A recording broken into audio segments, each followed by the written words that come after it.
Boa noite, meu querido irmão, minha querida irmã. Já estamos aqui ao vivo para mais uma live da Igreja de Cristo Garavelo. Que bom tê-los aqui conosco. Quero fazer aí uma saudação especial ao nosso perfil da Igreja de Cristo do Novo Horizonte, que acabou de entrar também. Nós temos uma aliança com a Igreja de Cristo do Novo Horizonte e que bom tê-lo aqui também conosco. Enquanto os irmãos estão entrando, você pode ir enviando uma mensagem para os seus amigos, para as suas amigas, para estarem entrando também ao vivo aqui conosco e acompanhando esse nosso tema de hoje, que será como lidar com as perdas, lidando com as perdas. Nós vamos ter a participação especial da nossa querida psicóloga Carmen Mendonça. É um tema muito bom, você não pode perder e eu tenho certeza que você será tremendamente edificado. Então, antes de chamarmos a nossa querida Carmen, vai aí agora convidando seus amigos, anunciando, enviando mensagens, porque daqui a pouco nós vamos iniciar aí um bate-papo imperdível. Eu quero cumprimentar a minha querida Janaína Mendonça, que está aqui conectada conosco. Que Deus te abençoe, doutora. Quero aqui mandar um abraço especial também para a minha querida pedagoga Carla. Que bom tê-la por aqui também, Carla. Que Deus continue a te usar no ministério infantil das Igrejas de Cristo. Quero mandar aí um abraço especial também para Liliane Xavier, que está aqui online conosco. Que Deus te abençoe também, Liliane. Vamos aí, vai chamando, vai convidando. Você deve estar vendo aí na sua tela um símbolo de um triângulozinho. Então você pode clicar nele e vai aparecer uma lista de contatos em que você pode enviar essa mensagem. Então não perca tempo, vamos que vamos, porque vai ser uma bênção. Lawane também está aqui conectada conosco. Boa noite, Lawane. A Graziela também já está aqui conectada conosco, ela e o Benício. Quero mandar um abraço também especial para a Dona Lúcia. A Dona Lúcia também está aqui conosco, conectada, ouvindo aí o nosso bate-papo. Giovana, a Vinícius. Quem está por aqui também é a Carlúcia. A Carlúcia Mendonça está conectada conosco também, direto de Dublin, na Irlanda. Que bom, Carlúcia, tê-la aqui conosco. Acredito eu que já é madrugada por aí, mas você está aqui firme. Então, eu vou chamar aqui agora a nossa convidada para que a gente possa iniciar esse momento. Eu quero aí mandar um abraço para a Juliana Jarrier, que está aí com a Carlúcia também. Que legal, que bom saber que a Juliana está aí com vocês. Que Deus os abençoe bastante. O Felipe Neto também. Felipe, saudações, que Deus te abençoe. Vinícius Castro aí, ligadão com a gente, que Deus te abençoe. A Kellen Nancy também, que bom, Kellen, tê-la aqui conosco. Paulinha, que bom, Paulinha, mande um abraço aí para os seus pais. Se eles estiverem em casa, chame eles aí para assistirem essa live, porque é um tema muito edificante. Eu vou aqui agora então abrir o convite para a minha convidada dessa noite, que é a minha querida Carmen Mendonça. Então deixa eu aqui abrir para que ela possa entrar.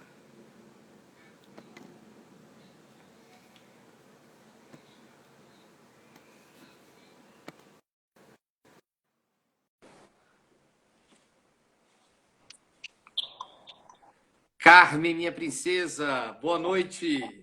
Boa noite, tudo bem, David? Graças a Deus, tudo bem por aqui. Que bom te ver, que bom estarmos juntos, mesmo que seja online, mas podemos fazer aí esse bate-bola hoje mais uma vez. Com certeza. O som tá bom? Você tá me ouvindo bem?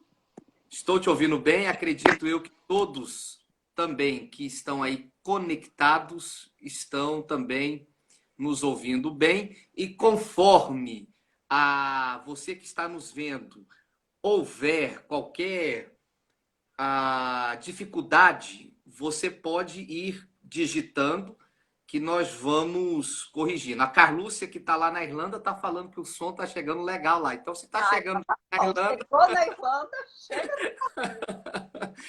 se está chegando bem na Europa, para todos aqui também, fatalmente está muito bom.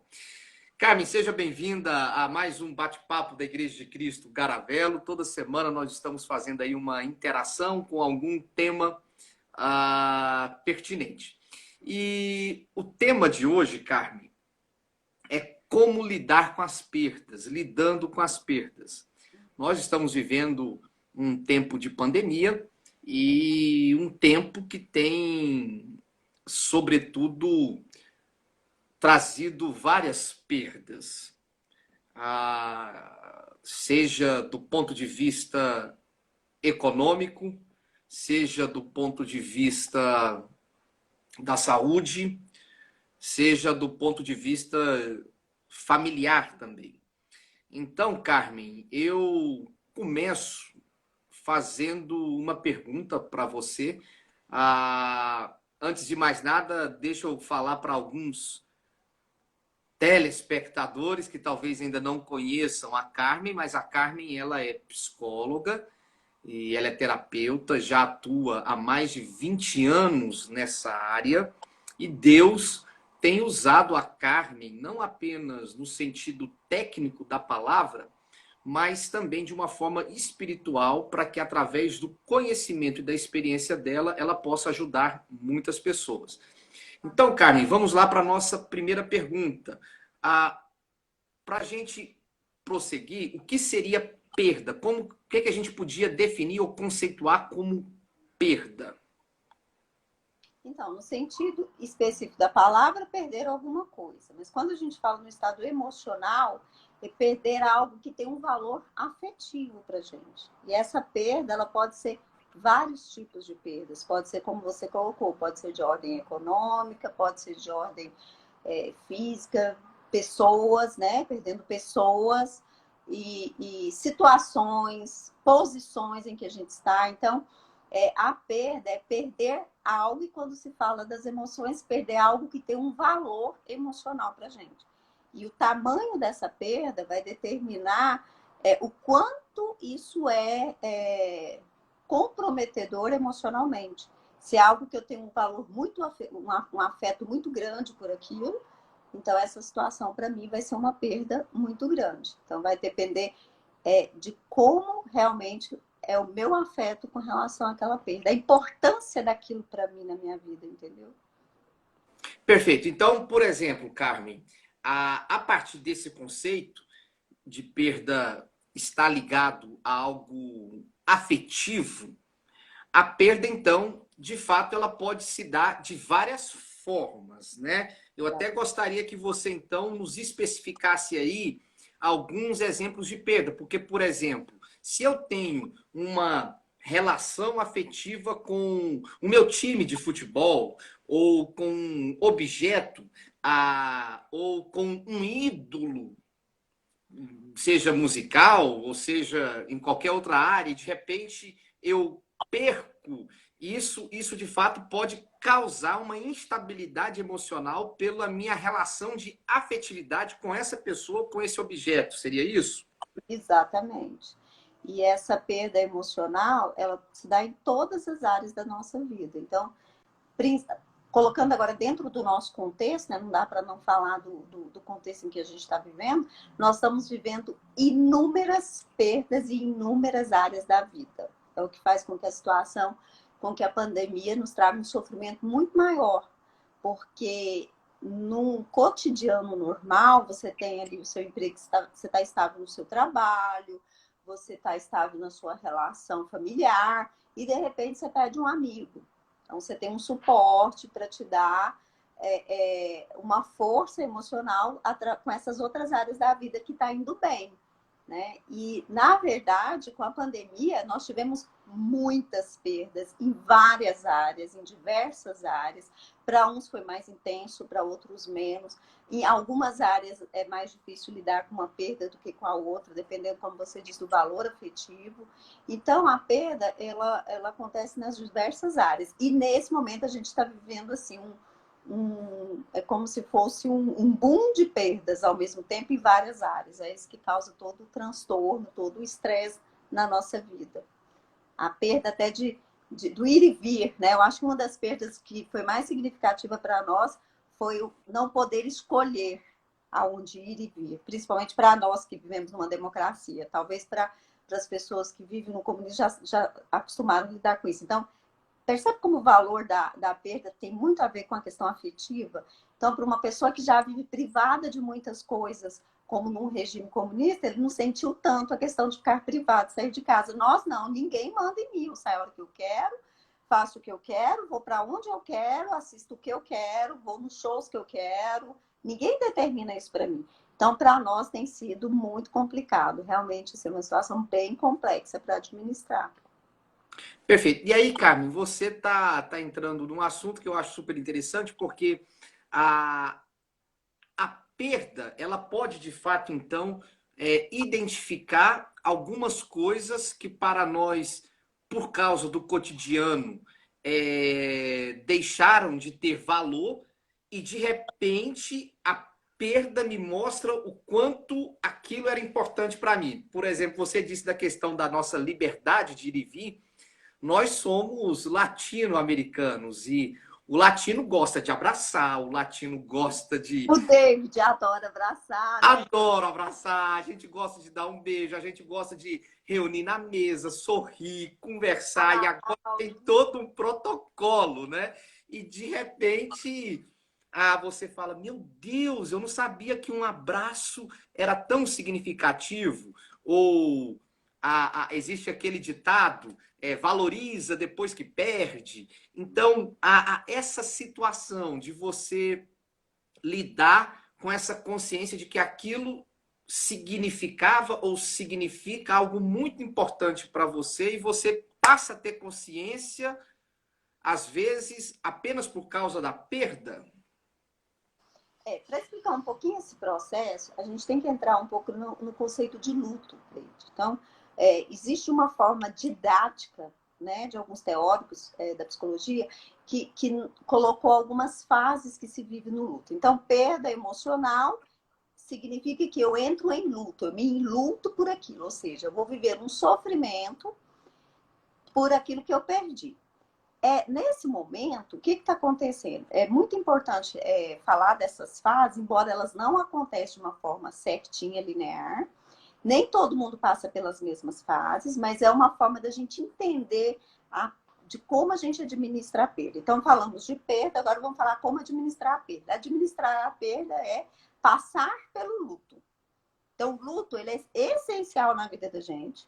Todos nós passamos por lutos no nosso dia a dia, desde quando nascemos. Sair do útero quentinho da mamãe é uma perda, porque eu saio de um lugar totalmente protegido e vou para um mundo que não sei o que espera. Mas o que é importante a gente enfatizar é que existem fases quando a gente vive a situação de perda emocional. Essas fases, a primeira fase geralmente é a da negação. Se eu pegando como exemplo a pandemia, seria do tipo, começou a acontecer lá na China. Aí aqui o brasileiro fala, não, mas aqui não vai chegar, não, nós não vamos viver isso aqui comigo não vai acontecer. Aí depois já estamos vivendo isso aqui no Brasil. Aí às vezes a família acaba não tendo dentro de casa todos os cuidados. Não, isso comigo não vai acontecer. Eu nego totalmente a situação. Então, no caso de uma pessoa, quando essa perda é de alguém que morre, eu não acredito que essa pessoa morreu, eu acredito que a qualquer momento ela vai entrar na porta, eu vou falar com ela. Então, é a primeira fase do enlutar-se, é a negação. Depois, uma fase de revolta, um questionamento. É importante, tem que isso sempre ficar muito claro, que é uma forma didática de explicar as perdas e o enlutamento. Não que isso acontece de uma forma linear e com tempo determinado. Mas aí vem uma fase de revolta, em que eu não acredito que isso está acontecendo comigo, mas aí eu já passo a questionar por que isso está acontecendo comigo. Por que comigo? E agora a gente está vivendo uma situação em que isso está muito geral, está todo mundo vivendo isso. Então é muito complicado viver esse sentimento. Depois disso, a gente vem para uma fase, a terceira fase, que é a fase de depressão. Essa fase de depressão é o momento em que eu me entristeço, que eu entro em contato com o meu sofrimento, eu deixo de negar, eu deixo de questionar, de me rebelar contra e passo a entrar em contato com esse sofrimento psíquico, que é a depressão. Mas lembrando que essa depressão, até Freud utiliza esse termo não como depressão, mas como melancolia. É um termo usado, hoje já se usa depressão. Mas é uma depressão diferenciada do transtorno de depressão. Por que ela é diferenciada? É uma tristeza por uma perda e por algo específico em que eu sei nomear, eu sei quantificar. A depressão é um estado geral de tristeza em que eu não consigo quantificar, dizer realmente o que está acontecendo e não consigo reagir a outras situações. A pessoa que está vivendo na fase do luto natural, esperado, ela vive essa depressão no sentido de começar a refletir sobre tudo que está acontecendo, do que eu sinto falta, mas eu consigo, nessa fase, eu já consigo voltar à minha vida normal, eu consigo trabalhar, mas chegar em casa e sofrer por aquela pessoa, eu consigo, se eu perdi um emprego, estou enlutado por um emprego, eu consigo sofrer por esse emprego, mas eu consigo correr atrás de um curso de qualificação para arrumar um outro emprego.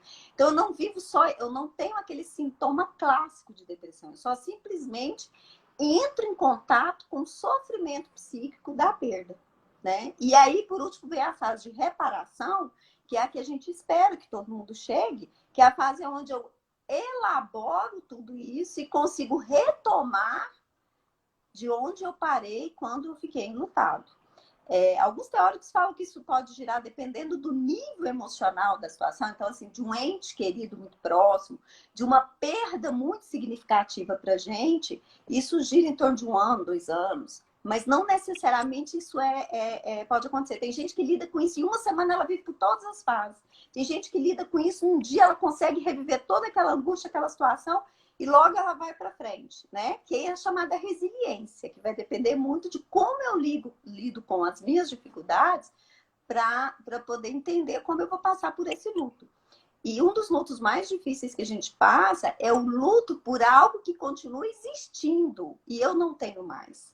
Então, é o luto do emprego, que para mim era muito bom, é um luto de uma amizade que por algum motivo se distanciou porque mudou para longe e aí não tem tanto contato como era antes, era uma convivência frequente. É o luto da separação conjugal. Então, esses lutos, eles são mais complexos de administrar porque não tem, uma possibilidade, é algo que está ali, mas que eu não tenho mais acesso, né? Então, é mais difícil de sair. E o que a gente está vivendo nessa pandemia? A gente está vivendo fases de lutos constantes. Eu nem saí de uma situação e já estou indo para outra, e já estou vivendo outro luto. E ali eu estou, ao mesmo tempo que eu estou perdendo pessoas próximas, eu estou perdendo a minha renda familiar, a minha relação em casa não está legal, está tendo muito, muito conflito entre pais e filhos, muitos conflitos entre casais. E aí acontece... Só um minutinho.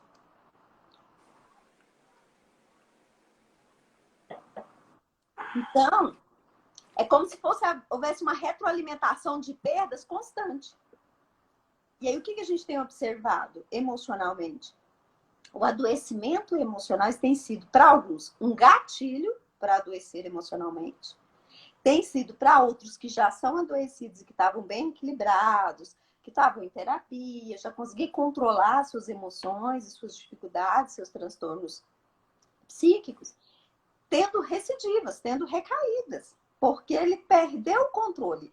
Eu aprendo que para lidar com uma perda, eu tenho que ter um suporte de outro lado, de alguma outra coisa que me dá segurança. De repente me tiram tudo. Eu não posso, eu tenho colo de mãe, porque eu não posso ir visitar minha mãe. Eu não posso ter contato nem com o meu próprio terapeuta pessoalmente. Se eu quiser, eu tenho que fazer uma ligação online para falar com ele, não tenho um contato físico, eu tenho que me adaptar a isso.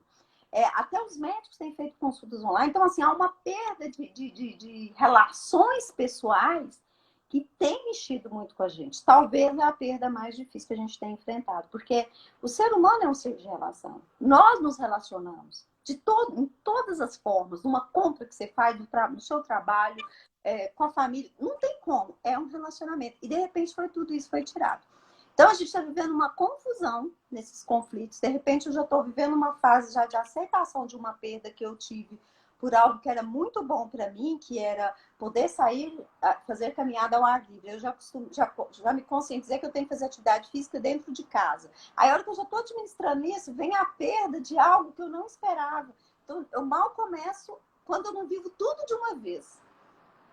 Então, essa o boom, a confusão toda da história que a gente está vivendo, o momento em que está vindo tudo junto.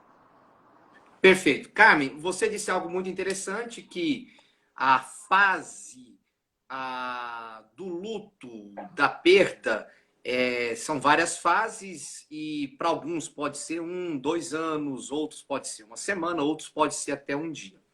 Mas o fato é que vivenciar cada uma dessas fases poderia ou pode, obviamente, cooperar para o próprio processo de recuperação. Em que sentido? Vamos supor, se eu tive alguma perda emocional, eu preciso chorar, eu tenho que chorar, eu tenho que desabafar, eu tenho que, de fato, colocar para fora e não negar esse meu sentimento. Então, o próprio choro, ele já faz parte do meu processo de recuperação da perda, né? Seria isso? Exatamente. Por isso que você percebe que, num primeiro momento, tem essa ideia da negação e tem pessoas que ficam nisso. Geralmente são pessoas muito objetivas, muito práticas, que não gostam de entrar em contato com o sentimento, têm medo de perder o controle, eles ficam só na fase da negação da situação. Isso não me faz... também não sentia tanta falta. Isso também... eu nem gostava muito de sair de casa. E aí, o que acontece? Eu não passo para a próxima fase, que é essa fase que a gente fala de depressão, porque a depressão é algo que eu começo a refletir internamente sobre os meus sentimentos. E aí eu coloco isso tudo para fora. E aí eu exponho o que está acontecendo. Isso faz com que eu elabore melhor. Então, tem gente que acredita, se eu não toco no assunto, nada, tá tudo bem. Não é assim que funciona. Estou recalcando. O que é recalcando? Estou guardando para dentro, estou sufocando um sentimento. Né? Não é à toa que tem alguns filósofos que colocam como o choro sendo lavar a alma, né? Chorar lava a alma, mas é bem nesse sentido. E o poder compartilhar com alguém também sobre isso, né? E a gente está vivendo uma situação muito complicada, porque esse compartilhar hoje sobre as minhas dificuldades é um compartilhar diferente, é à distância. Mas eu tenho que me beneficiar disso. Eu tenho que estar conversando sobre o que está acontecendo comigo com pessoas distantes. Então, mandando áudios, mantendo a família. Eu não sei se, pelo menos na minha realidade, né, no nosso grupo familiar, é um grupo, nós somos 6 irmãos, e minha mãe, e vem toda, né, os filhos, os netos, os genros e todo mundo. O quanto melhorou a nossa relação, porque agora a gente tem tempo e a gente diz o que está sentindo. Então, a gente está sempre postando, gente, está difícil hoje eu queria fazer isso, como é que está aí, o que vocês estão fazendo? A gente ampliou um laço online por falta desse convívio pessoal. E muita gente, às vezes, tem evitado esse laço online por sentir muito ver e não poder tocar. Então, acontece que, às vezes, não é benéfico por isso. Muita gente tem negado essa relação do tipo que, se eu vejo é pior. Mas a gente tem que respeitar a individualidade de cada um, mas nós temos que achar uma estratégia de podermos colocar para fora o que a gente está sentindo. É importante e faz parte da elaboração do luto, né?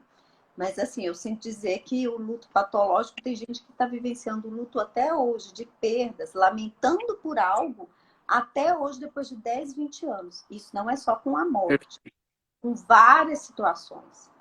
Às vezes a pessoa já está empregado no emprego muito melhor que ele tinha, ele já nem para pensar que ele já tem uma qualidade de vida muito melhor do que ele vivia antes, e ele está lamentando por aquela perda que ele teve, aquele processo de vitimização, né? Então, o cuidado que a gente tem que ter no luto é que a gente não pode entrar nesse processo de vitimização. O que vai acontecer? Eu posso entrar num processo depressivo clássico, que não aquela depressão só de entrar em contato com a tristeza e sair dele. Eu posso me...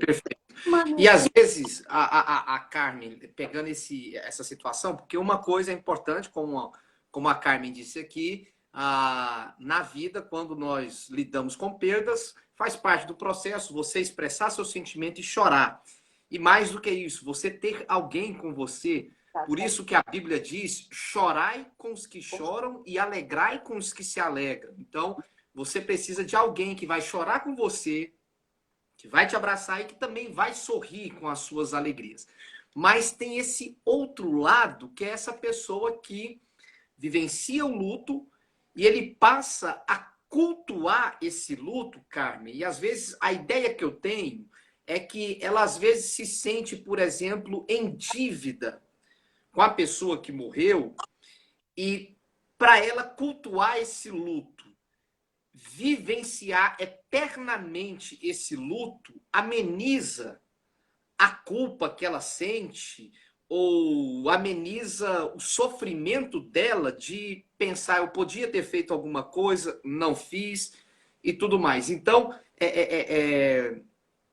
a gente está indo agora nesse lado oposto. Se é importante expressar o sentimento, se é importante chorar, até quando eu tenho que ficar chorando a minha perda, o meu luto e como sair então desse ciclo que às vezes parece ser interminável por causa de uma falta de perdão a mim mesmo, de que eu não consigo me perdoar e em razão disso eu me sinto culpado e vivencio um luto eternamente. Nesse caso aí, a gente já sai de um luto natural e normal para um luto patológico. Já estou desenvolvendo o quê? Uma depressão clássica, porque a depressão está muito relacionada à culpa. O que é a depressão? É excesso de passado. Eu olhar para trás e falar, eu poderia ter feito diferente, as coisas poderiam ter acontecido diferente, só que em uma situação que eu não volto. Então, aí já entra o processo de culpa, que é uma das características da depressão clássica. Culpa. Eu me culpo por tudo. Eu não sou uma pessoa que mereço ficar bem, porque alguma coisa de errado eu fiz. Eu tenho sempre uma justificativa para me culpar, né? Uma autopunição constante. Então, aí eu já estou entrando num processo patológico.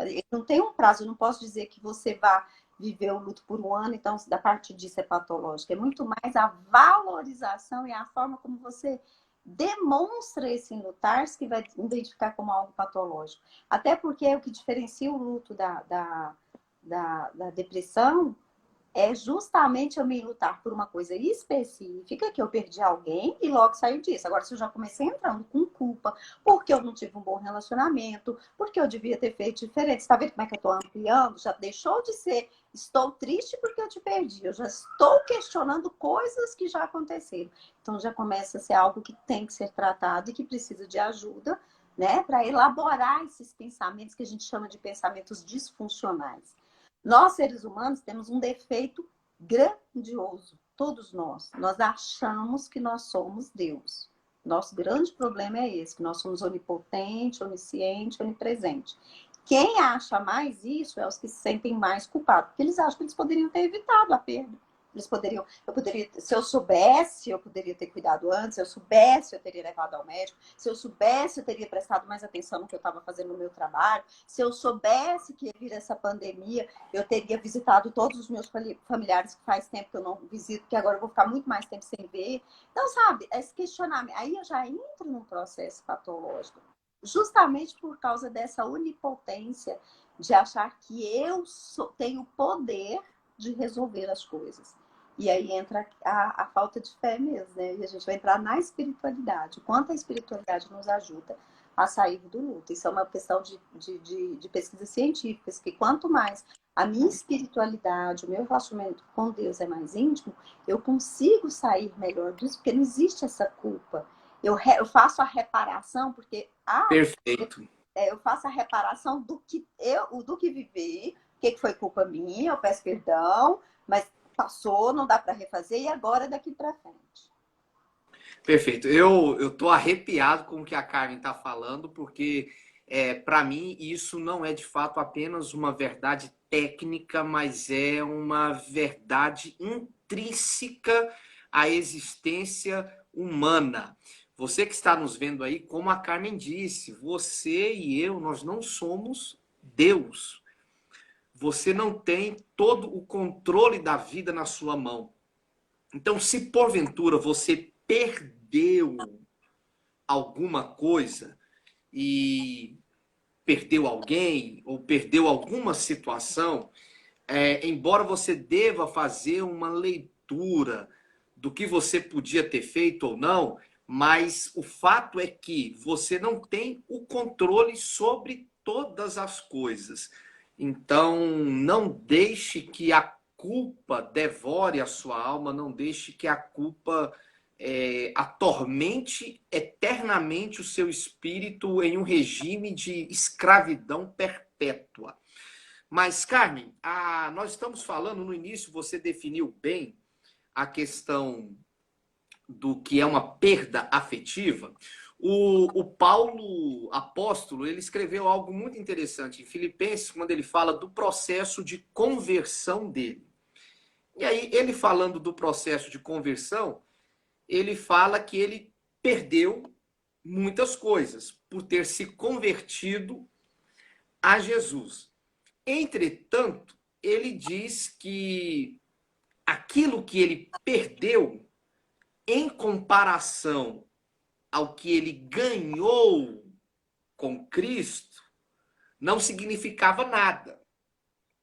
Então ele diz, olha, para seguir a Jesus eu tive algumas perdas, mas em comparação ao que eu estou ganhando, isso que eu perdi absolutamente não faz nem cosquinha em mim.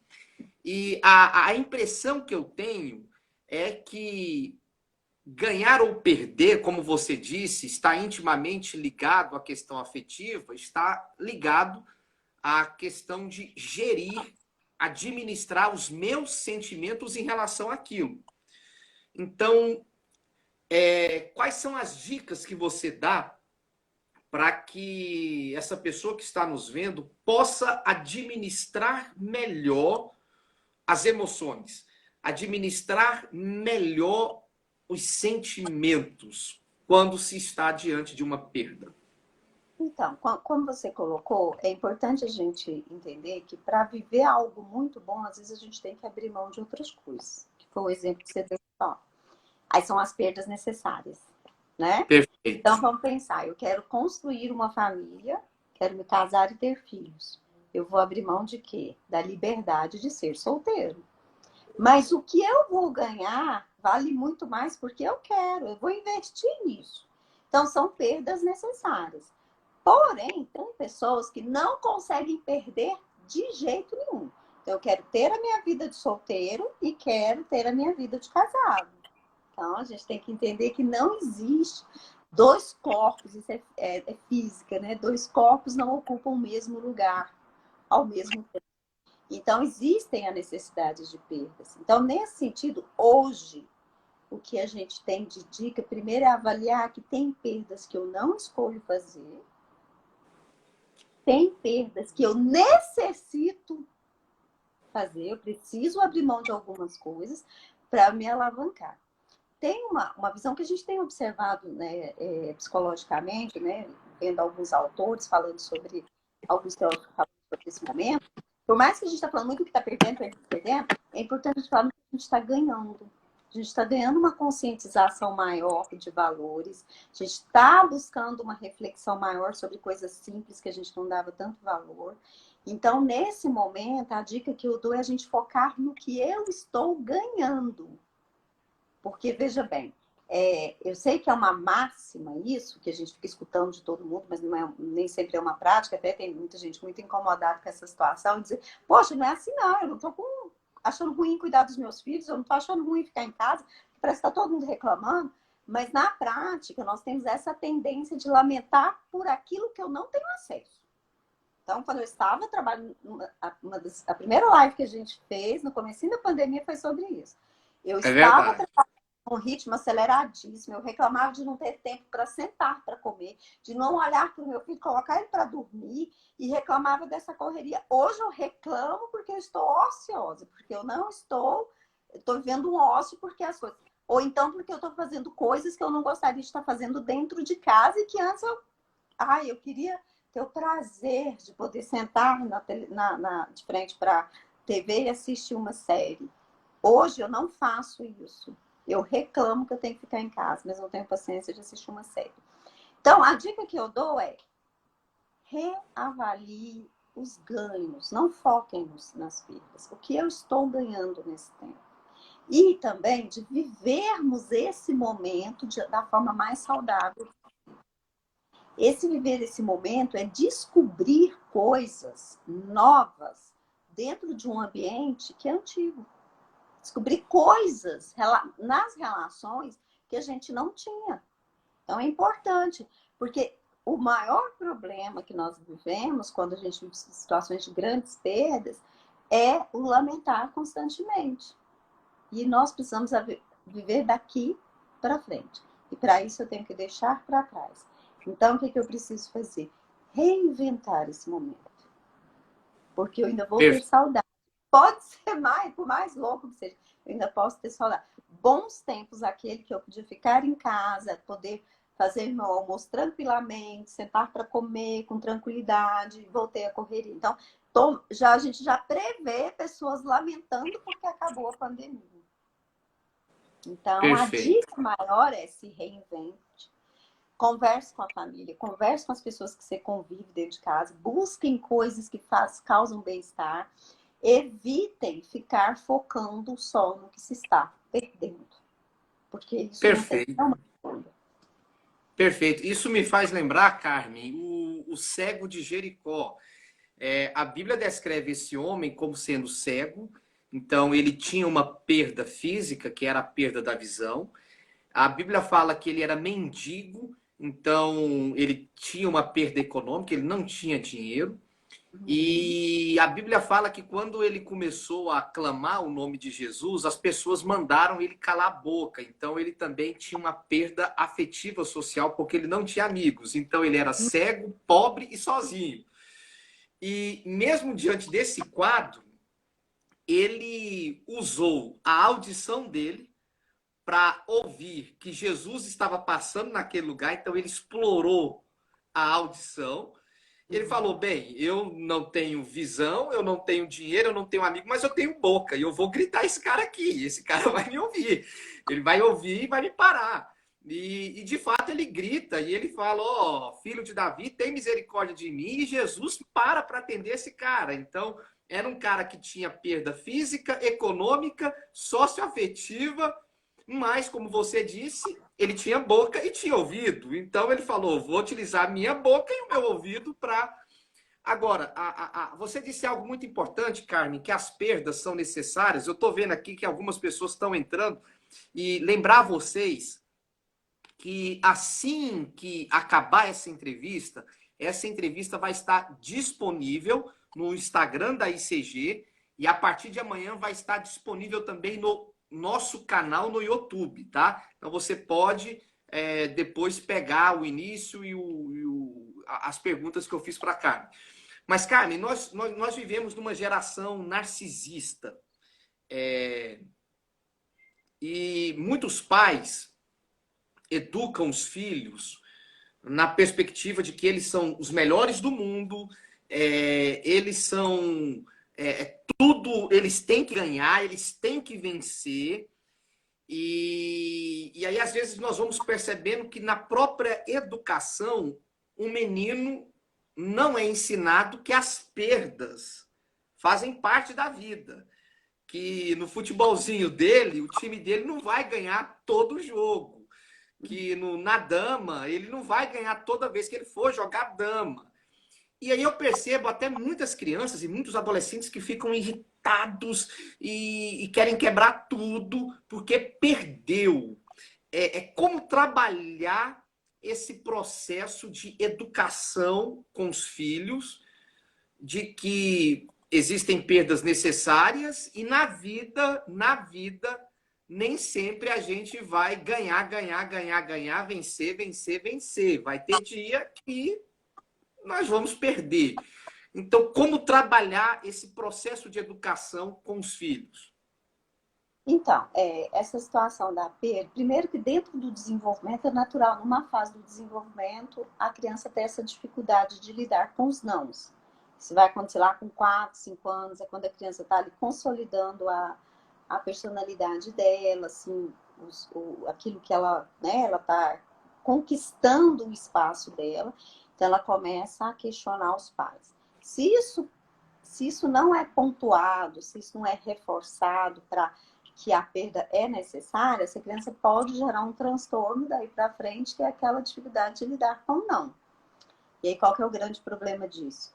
Samitiba já dizia, né? Quem ama educa. É porque eu dizer para o meu filho que ele nem sempre vai ganhar, eu digo com um tom de emocional e afetivo. Mas a vida não nos diz isso de uma forma emocional e afetiva. Né? Então, é muito importante esse processo de ensinar a criança a perder. E o que mais acontece é a dificuldade de perder por essa ideia de que você tem que ser o melhor. Eu escuto do meu pai que eu tenho que ser, tudo eu tenho que ser o melhor. Que eu tenho que ser bom nisso, que eu não aceito menos do que o melhor para você. E aí, quando ele perde, o pai descontrola, perde o controle, porque ele não aceita perder. Mas eu não estou ensinando essa criança a perder. Então, o que eu gosto muito de enfatizar, é uma das técnicas que eu uso muito no consultório para orientar os pais e as crianças também, é mostrar o seguinte: você gosta de jogar bola? Gosto. Você gostaria de ficar sem jogar bola, não jogar bola mais nunca? Não, eu adoro bola. Então, entre ficar sem jogar bola e perder algumas partidas e ganhar outras e empatar, qual que você prefere? Então, as perdas, elas são necessárias para eu viver o que eu gosto de viver. É o famoso quem não arrisca, não petisca. Então, aí a gente começa a trabalhar essa questão. Então, às vezes, num jogo, mas aí eu tenho que pensar, será que eu, quanto pai, estou jogando com meu filho, estou jogando um jogo de tabuleiro, estou presenciando como é que ele lida com isso lá no jogo de futebol, para poder reparar, fazer essa reparação, a gente chama de reparação. Então, é chamá-lo para conversar no momento lá olha, você gosta muito de jogar dama. Aí o menino perde, joga tudo para lá e também não vou brincar mais. Aí o pai deixa, passa um tempo, depois volta aqui, vem cá. Você nunca mais vai jogar dama? Não. Mas para você nunca mais, para você continuar jogando dama, você vai ter que aceitar em algum momento perder. E aí, naquele segundo momento, quando ele perder, antes que ele faça todo esse show, você chega e fala assim: se você jogar tudo pro alto agora, o que vai acontecer? Sua brincadeira vai acabar, você não vai ter chance de ganhar de mim. Você não vai ter chance de virar o jogo. Você não vai ter chance de reverter uma situação que te fez mal. A gente pode continuar lutando aqui, tentando fazer com que você ganhe. E no final a gente ainda vai fazer o que é melhor. A gente vai anotar quantas. No final você pode ganhar mais que eu. Você perde uma aqui. Se na primeira você perder e parar a brincadeira, nossa brincadeira acaba em 2 tempos. Então, essa reparação a gente chama de confrontar o sentimento e mostrar que há uma escolha. Para que eu não tenha, para que eu não viva essa situação que é desagradável para mim, às vezes eu vou ter que abrir mão de uma coisa que eu gosto muito, como, por exemplo, jogar bola. Se eu não aceito que meu time que meu time perde, não aceito que ele perda, o que eu vou ter que fazer? Parar de jogar, porque eu não sei. vou ganhar ou se eu vou perder. Mas e aquele movimento gostoso de jogar bola, de driblar, de fazer tudo aquilo? Então, assim, é conscientizar a criança que há algo mais amplo do que eu perder na ação. Que tem um processo aí que é mais satisfatório, que o perder é algo que faz parte de um processo maior, né? E nem todos os pais estão disponíveis a sentar e falar isso com os filhos, até porque eles nem aceitam que os filhos percam também. Não é uma aceitação. Perfeito, perfeito. Então, você que é pai, você que é mãe, você está percebendo aí a responsabilidade que a Carmen tá nos dando de a, demonstrar para o seu filho que perdas fazem parte da vida. Então você tem que ensinar isso aí para o seu filho, para a sua filha, a fim de que ele venha aprender a lidar com isso. Eu gostei muito que a Carmen falou que nem sempre o não ou a perda lá fora vai ser com carinho. E aí, se você não ensinar o seu filho a realidade da vida, quando o mundo disser não para ele, ou disser você perdeu aqui, ele pode de fato virar a mesa e não admitir, não aceitar em hipótese alguma, e enfim. Carmen, nós estamos partindo para os nossos minutos finais, até porque daqui a pouco eu quero orar por você que está nos vendo aí agora, por você que está nos ouvindo, e você já pode ir escrevendo algum pedido de oração que você queira que a gente ore por você, por alguma situação específica. Estamos aqui para interceder pela sua vida, orar a Deus para que Deus guardar e te abençoar. Então você pode ir aí, se você sentir vontade, pode escrever. Mas quais são, Carmen, as suas considerações finais acerca desse tema, lidando com perdas? Bom, eu acho que o que é mais importante, né, de tudo que foi dito, é a gente entender que nós estamos vivendo um momento de perdas em várias áreas simultaneamente. Então, temos que aprender a viver o momento bom, do pouco bom que eu tenho, para eu conseguir ter resiliência para administrar.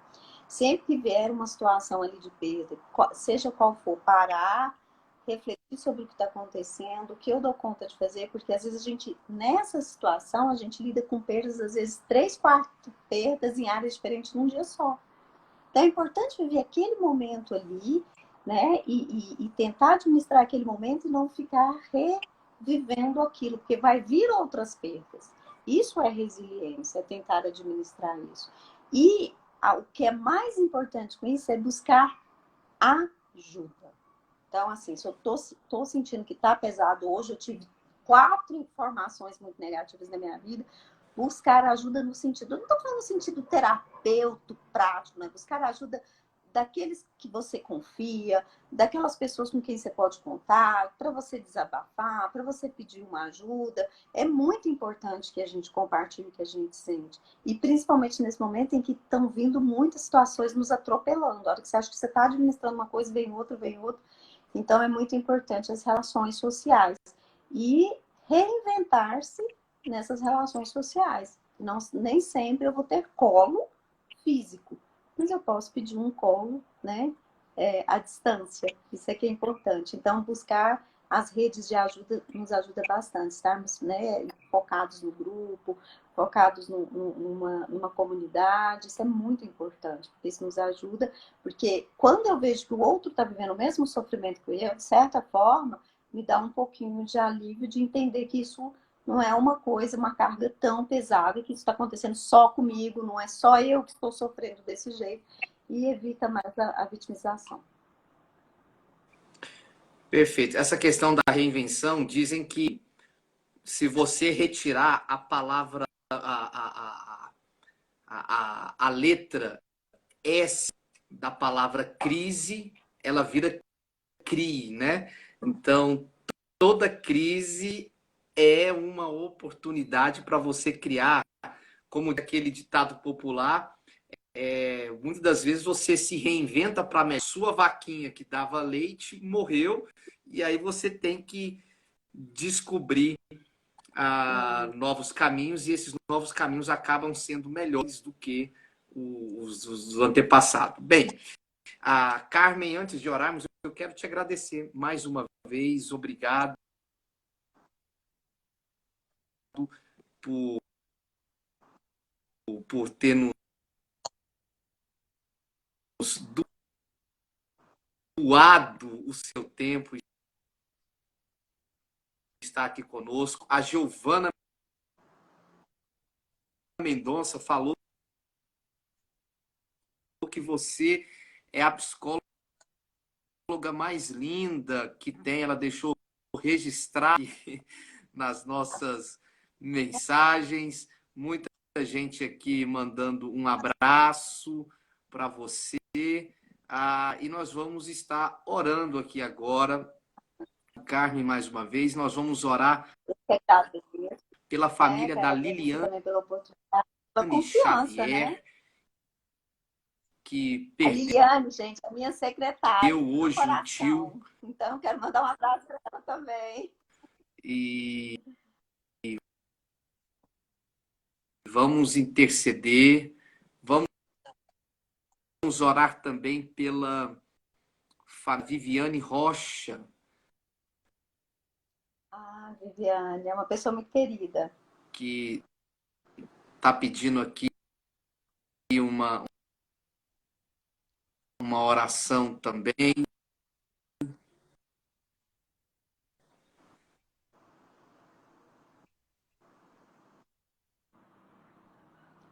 Falhou. Amém. Não te escuto. Não te escutei. Mas depois a gente vê o que você diz. E nós vamos orar pela Radassa. A Dácia é uma criança muito especial. Realmente é uma menina, assim, um encanto. Pedindo a Deus que Deus possa abençoar. Orar pela família da Alessandra. Amém. E vamos orar pela Maria Fátima, tia do Vinícius Castro. Enfim, vamos orar. Eu acho que está tendo, nesse exato momento, um pequeno delay. Tá tendo um pequeno delay, porque tá aproximando das horas da noite e o pico começa a encher e aí começa a dar uma instabilidade. Mas nós vamos...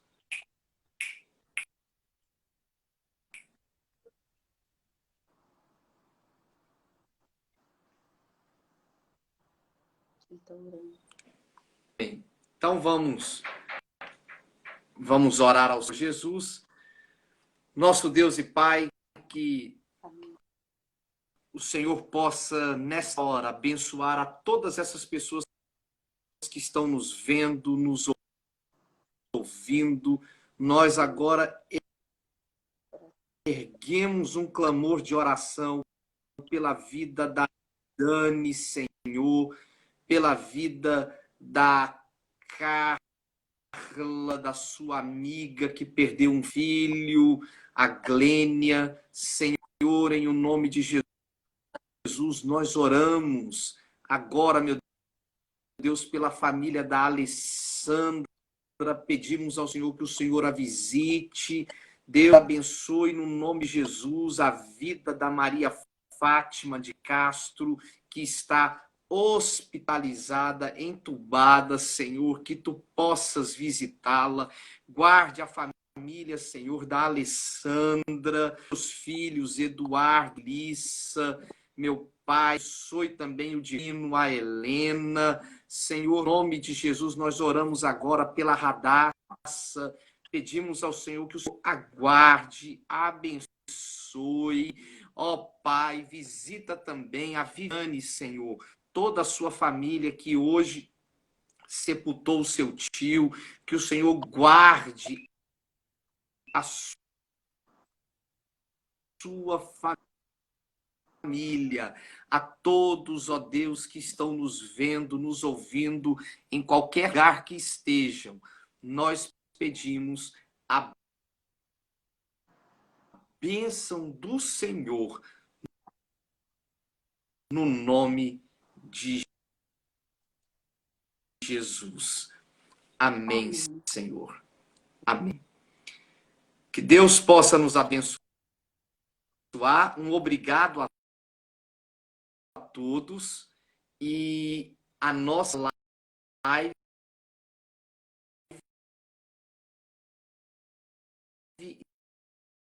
estará